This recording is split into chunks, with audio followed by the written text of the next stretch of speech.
Welcome to 1000 PS, welcome to Austria, and welcome to our very exclusive A2 adventure bike test.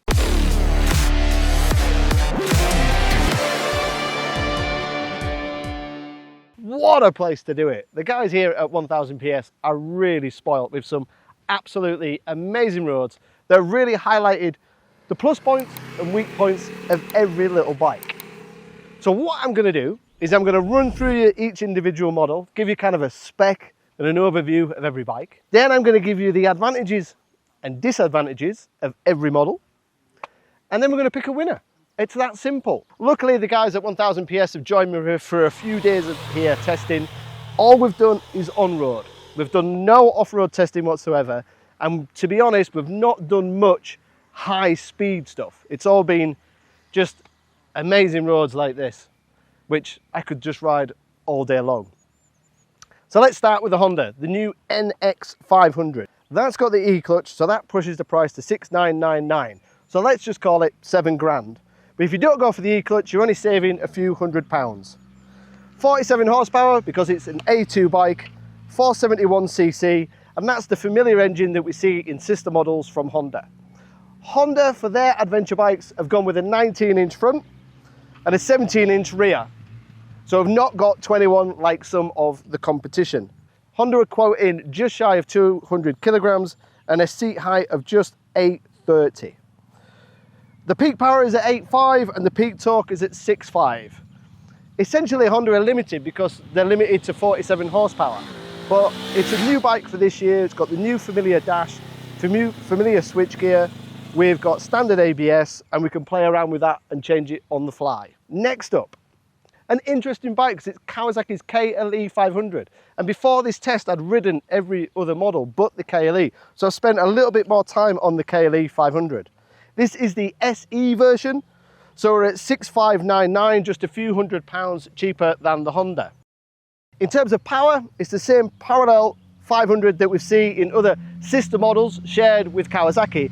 But we're not quite at that 47 horsepower limit. We're a little bit down, so we're at 44, 45 horsepower. They haven't gone to the full 47 limit. And that power is at 9,000 RPM, because that's the exact same engine that you see in the Z500. In terms of wheel size and adventure styling, we've gone for a 21-inch front with unusually a 17-inch rear.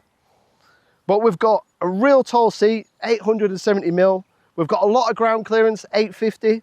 We've got really long travel suspension, 210 on the front and 196 on the rear. No adjustment on the suspension, just a single disc on the front as opposed to the twin discs that we see on the Honda. In the UK, the base bike is just under 6, but the SE model is 6,599. In my mind, an attractive adventure bike with a big 21-inch front wheel. We move on to the QJ. This bike I've ridden already before this test. I spent a few days in the UK riding the 450 RX, and here again in Austria in absolute perfect conditions. Now in the UK, we get the rally version. So the rally version comes with the engine protection, the crash protection, the top box and the side panniers. And all that in the UK is going to come in at 5,799. The actual price is 4,499, but then you have the on-road charges. So between friends, let's call it 5,800. And for 5,800 in the UK, you get the crash protection, you get the handguards, you get the full luggage, you get the heated grips, you get the heated seat, you get the adjustable screen, you get the TFT clocks, you get the connectivity. You literally get everything, even including the center stand, which is phenomenal value for money. In terms of peak power and peak torque, they're right on the limit at 47 horsepower. QJ is one of the most powerful bikes in this category because they're right on the limit of the power and torque. 3 rider modes, ABS, traction control. It has everything that you would expect from an adventure bike. Again, like the Kawasaki, QJ have gone for a 21-inch front, but an 18-inch rear, which gives us a little bit more choice when it comes to off-road riding. Marzocchi suspension, Brembo brakes. In terms of specs, the QJ is ticking a hell of a lot of boxes. And then finally, the all-new BMW F450 GS. Again, I was lucky enough to be invited by BMW to ride that bike in Sicily, where we rode it extensively off-road, but the road riding wasn't that intense and we didn't do that much and the weather was really bad. So to have 2 days on that bike in these conditions here in Austria has been really rewarding and a bit of an eye-opener. The base price is 6,990, but we've got the trophy pack that pushes it to 7,760. So yes, the most expensive bike in the group, but not considerably more than the Honda and the Kawasaki. Again, BMW have gone to the limit of what an A2 bike can be, 47 horsepower, just like Honda have done and like QJ have done. But what makes the BMW different is its weight, because it's just 178 kg, which is right on the limit of the power to weight ratio of what an A2 bike can be. BMW have gone for the 19-inch front combination rather than a 21-inch front with a 17-inch rear. We've got a single disc as opposed to the twin disc that we see on the Honda, but obviously they're both 21-inch fronts, have both got single discs. We've got multiple rider modes, we've got ABS, we've got traction control, TFT clocks, handguards, heated grips. The list and spec is really high on the trophy model, which is why it's 7,760. Seat height is 845 and the ground clearance is 220 is what BMW are quoting. So now we know kind of what we've got. What we need to do now is go through the advantages and disadvantages of each model. So let's start with the Honda. In my mind, the Honda's kind of placed in a little bit of a different market to a traditional adventure bike. There's no crash protection, there's no bash protection. If I was attempted to go down some gravel roads here, I think I would quickly destroy the exhaust. But I think it's more of an adventure style bike that works well on the road. To me, it's almost like a big, friendly scooter, especially with that E-clutch, which means I can set off in any gear and it's impossible to stall. We've already seen E-clutches on other bigger Hondas, which work really well. But I actually think it works better on the smaller capacity bikes, because this is going to be appealing to new, inexperienced riders. And having the ability not to be able to stall just takes a decision away from new riders. It's exceptionally easy to ride. The 19-inch front wheel means it's nice and easy to steer. The power isn't revvy, there's plenty of torque from that 500 engine. The seat is actually quite low. The bars are actually quite high. It's a really comfortable, all-round, easy-going Honda. For me, the disadvantages are, I think it's got very little capabilities off-road. It's more of a adventure style than actual adventure bike. But in terms of usability and everyday use, it's a really exceptional bike. The clocks are neat, the switchgear is neat, Honda quality. You don't need to change the suspension. It's just nice, soft, plush and comfortable. If you ride a little bit more aggressive on these roads that we have here, the rear is a little bit too soft. It does go through the stroke a little bit too much. But in terms of all-round comfort and ability, then the Honda is an exceptional all-round bike.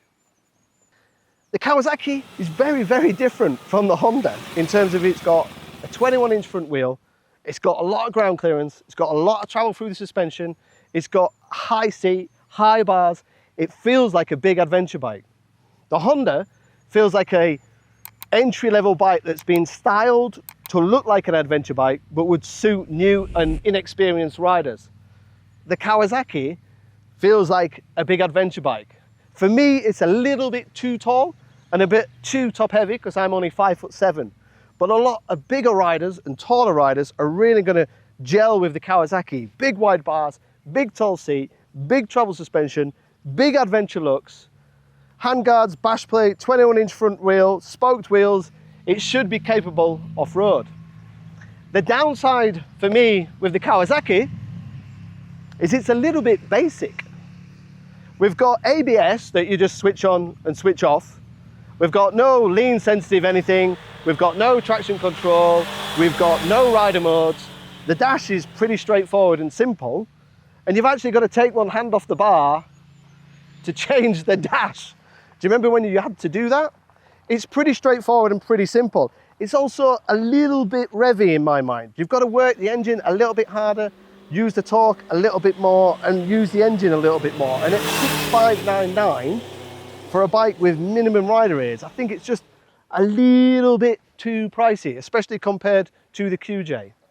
Looks great, feels good, feels big, feels bold, feels like an adventure bike, but in some ways it feels like a big adventure bike with a small engine. I think we just need a little bit more. For the QJ, you cannot argue with the level of spec and everything you're getting for just 5,799. And remember, in the UK, you get the crash bars and the full luggage.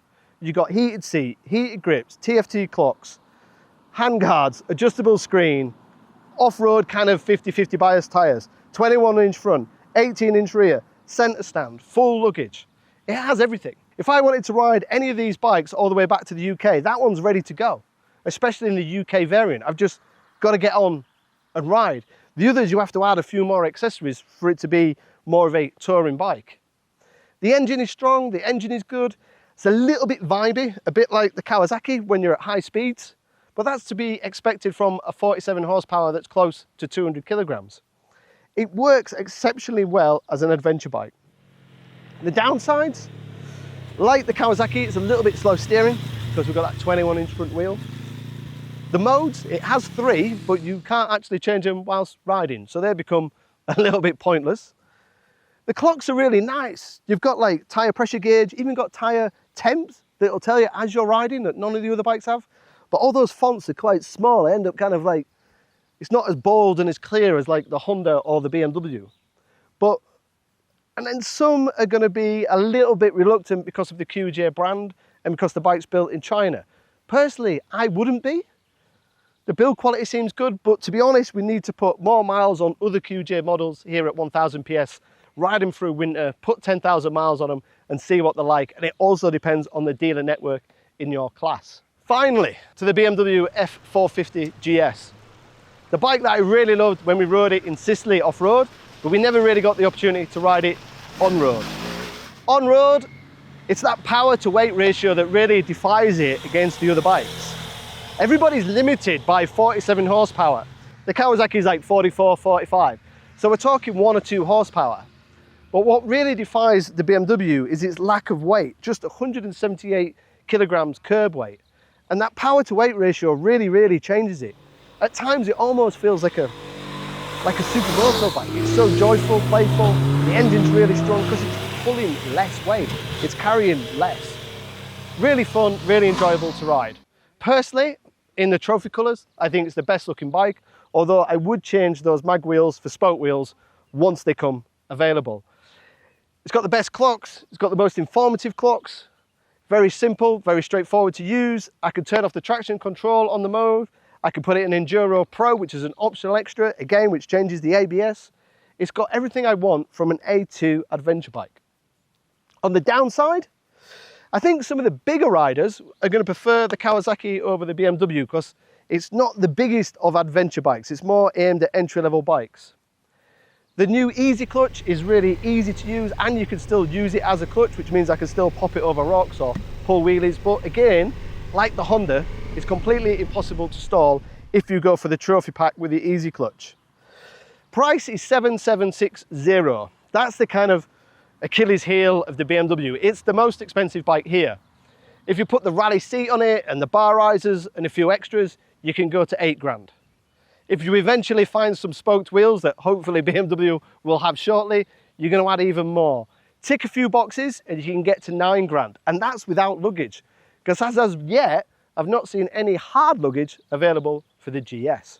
So now we know the advantages and disadvantages of every model. Which one do I want to ride? Which one do I want to ride home? Which one would I buy? Which one do I want to own? It's a really, really difficult one. If money is no object, and my wife is feeling very generous and wants to buy me an A2 adventure bike, then it's the BMW. For me, it's the best bike here. It's the most fun, it's the most enjoyable. Okay, it's made by TVS, it's not made in Germany, but I can put that to one side. It feels great, it's fun, it's enjoyable, it's got the best clocks, it's got the best dash, it's got the best rider edge, and I know it's good off-road. If I wanted an adventure style bike for going in and out of town, then it still might be the BMW because of the Easy Clutch, but then the Honda comes into its own because that is exceptionally easy to ride. When you finish work late in November and you're commuting in and out of London, you want something that takes no brain power to ride. And that's what the Honda does. It's exceptionally easy to ride and extremely comfortable and easy going. The Kawasaki, for me, Doesn't tick as many boxes as it would for some other riders just because of the physical dimensions of it being quite a big and quite a tall bike. But I can see a lot of riders who are bigger than me, taller than me, that find the Kawasaki appealing. And then finally, the QJ.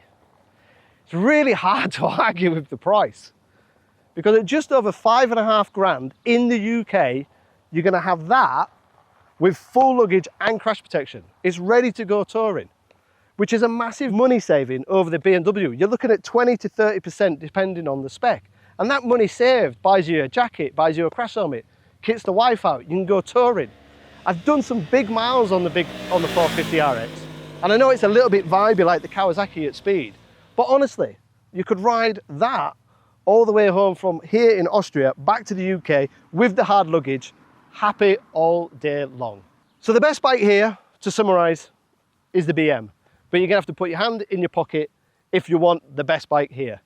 If you want more of a commuter in and out of town bike, then it's the Honda. If money is limited, or you're looking at budget and you want to spend money on kit and travel and actually enjoying your bike, then it's the QJ. And finally, if you're a little bit taller than me, which most people are, then it's the Kawasaki. What an awesome place and an awesome opportunity to ride all 4 bikes. We've done a bit of a riding blog on each bike, and we've got the initial launch of each bike as well. So if you want to know any more further details on all 4 bikes, then please follow the links below and ask some questions. We're going to go for another ride because it's only lunchtime and just enjoy these beautiful bikes on some absolutely beautiful roads.